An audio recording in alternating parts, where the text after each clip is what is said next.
Assalamualaikum warahmatullahi wabarakatuh. Alhamdulillahi rabbil alamin.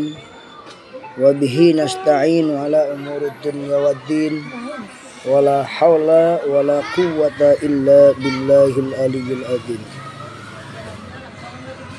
Allahumma sholli ala sayyidina Muhammadin wa ala ali sayyidina Muhammad. Saudaraku yang dimuliakan oleh Allah Subhanahu wa taala, pada kesempatan kali ini kajian kita berlanjut tentang bagaimana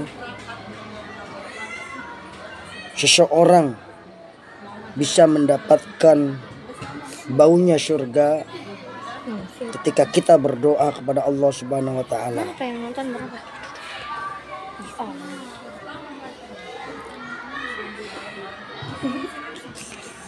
Rabbi shrah li sadri wa yassir li amri wahlul 'uqdatam min lisani yafqahu qawli. Amma ba'd. Atau kan kita disuruh di sini. Allah. Ya pasti yang nonton mana? Ya, nonton berapa? Ayo cari-cari yang nonton. Atau kalau sendiri itu apa Bapak dua-duanya? Saudaraku yang dimuliakan oleh Allah Subhanahu wa taala, ketika kita berwudu, kita disunahkan untuk hidung kita mengisap air. Ini. Sambil berdoa, Allahumma arihni raihal jannah. Ya Allah, aku mohon kepadamu agar mendatangkan ciumanku ini mencium bau surga. Allahumma arihni raihal jannah. Makanya setiap berwudu itu harus bersihkan hidungnya supaya bisa mencium bau surga. Betul. Surga adalah sebuah kenikmatan yang luar biasa. Baunya saja bisa tercium dari jarak 70 tahun perjalanan. 70 tahun perjalanan kita sudah bisa mencium baunya surga. Maksudnya? Namun ada orang-orang yang jangankan bisa masuk surga, mencium baunya pun tidak bisa. Siapa mereka? Itu apa namanya? Kafir. Yang pertama, orang yang sombong. Curi. Assalamualaikum. Waalaikumsalam. Waalaikumsalam. Lu pada mau kemana? Amin. Latihan. Waalaikumsalam. Tidak jelas. Waalaikumsalam. Saya lagi siaran langsung ya, jangan diganggu. Amin. Orang-orang yang sombong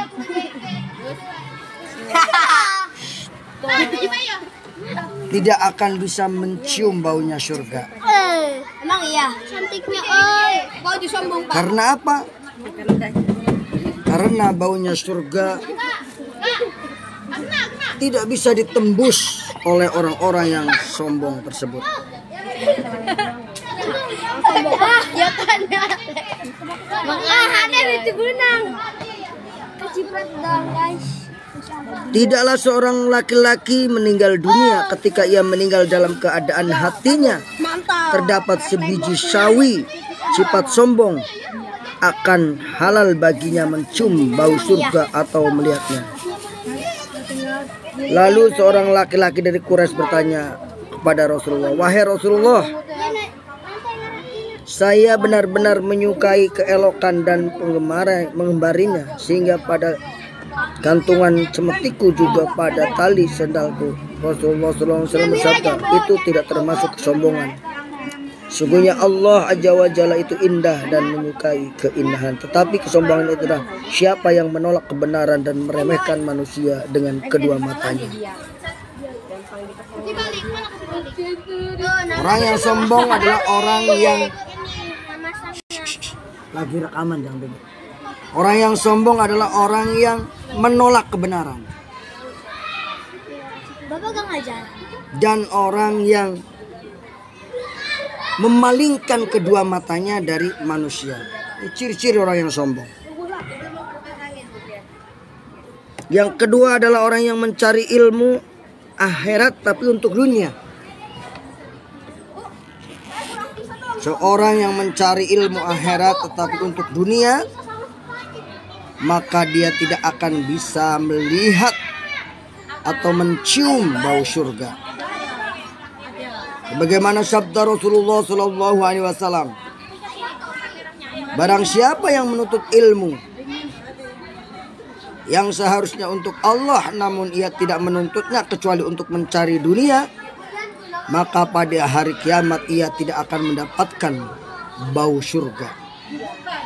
Hadis riwayat Ibnu Majah dan Abu Dawud. Menuntut ilmu akhirat ini disebut, salah satu hadis juga disebut fi sabilillah. Gambarannya gampang, yaitu seorang santri yang mengkaji agama dengan tujuan memperoleh akhirat, tetapi dia malah dengan tujuan memperoleh dunia. Nah, orang yang seperti itu tidak akan mencium baunya surga.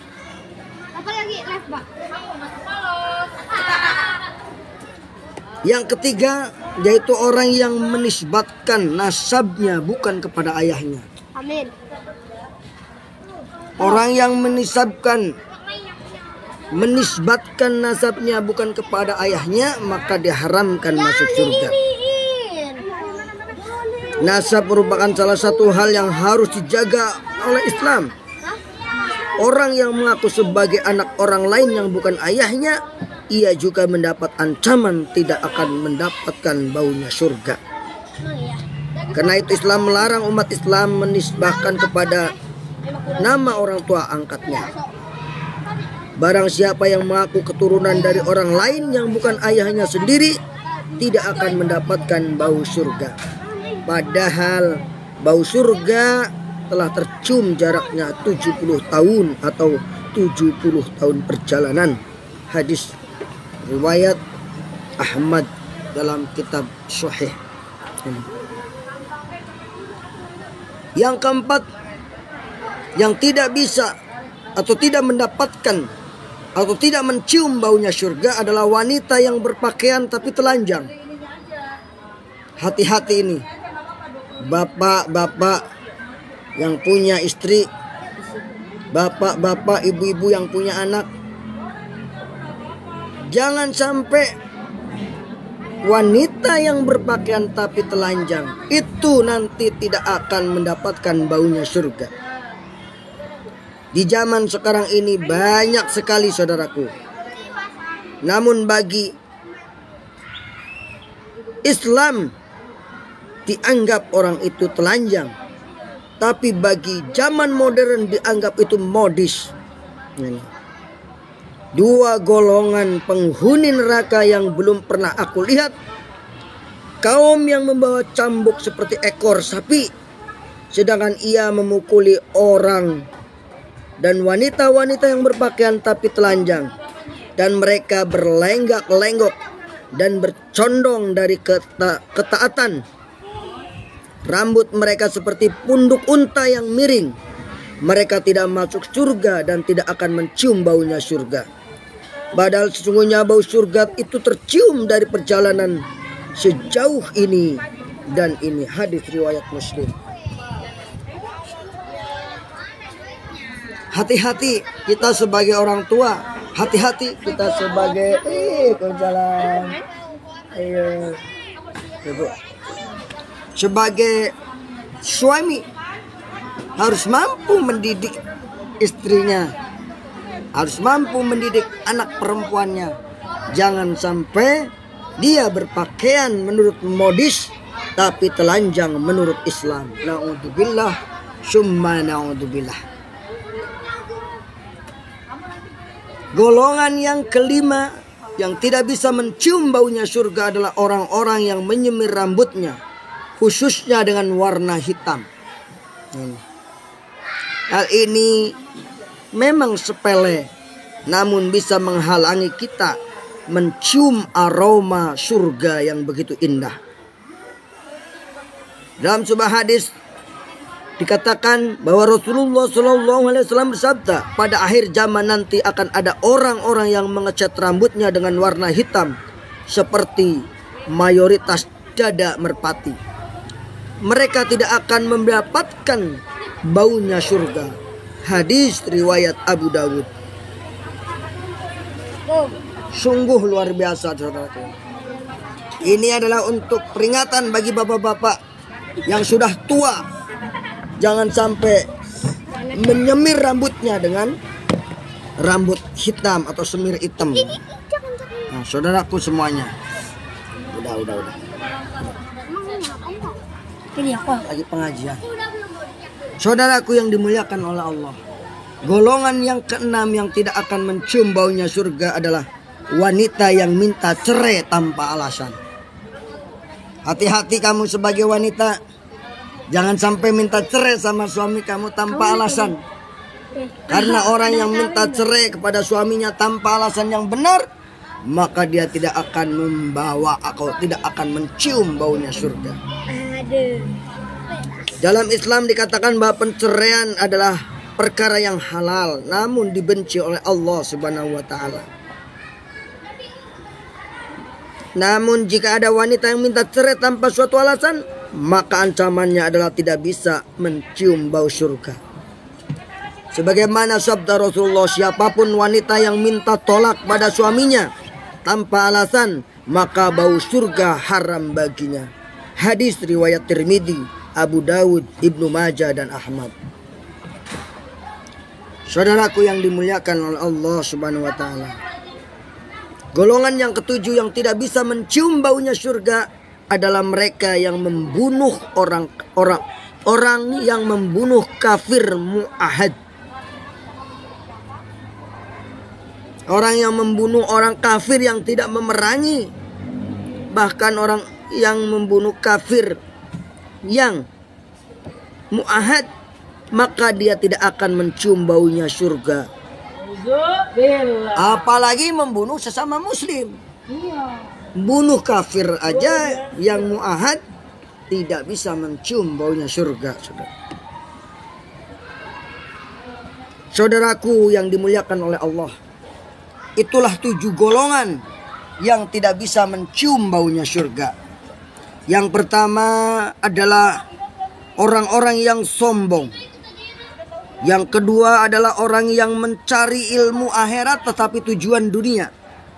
Dan yang ketiga, orang yang menisbatkan nasabnya bukan kepada ayahnya. Yang keempat, wanita yang berpakaian tapi telanjang. Yang kelima, orang yang menyemir rambutnya khusus dengan warna hitam. Yang keenam, wanita yang minta cerai tanpa ada alasan. Yang ketujuh, orang yang membunuh orang kafir mu'ahad. Kafir ini dibagi dua, ada kafir harbi yang memerangi atau wajib diperangi. Yang kedua, kafir zimmi, kafir yang mu'ahad, yang berjanji atau terikat perjanjian tidak akan memerangi kaum muslimin. Semoga ilmu ini bermanfaat bagi kita semuanya, dan semoga kita termasuk orang-orang yang diberi nikmat oleh Allah bisa mencium baunya surga. Allahumma arrihni raihal jannah. Amin ya rabbal alamin. Wassalamualaikum warahmatullahi wabarakatuh. Sallallahu ala Muhammad. Sallallahu alaihi wasallam. Sallallahu ala Muhammad. Sallallahu alaihi wasallam.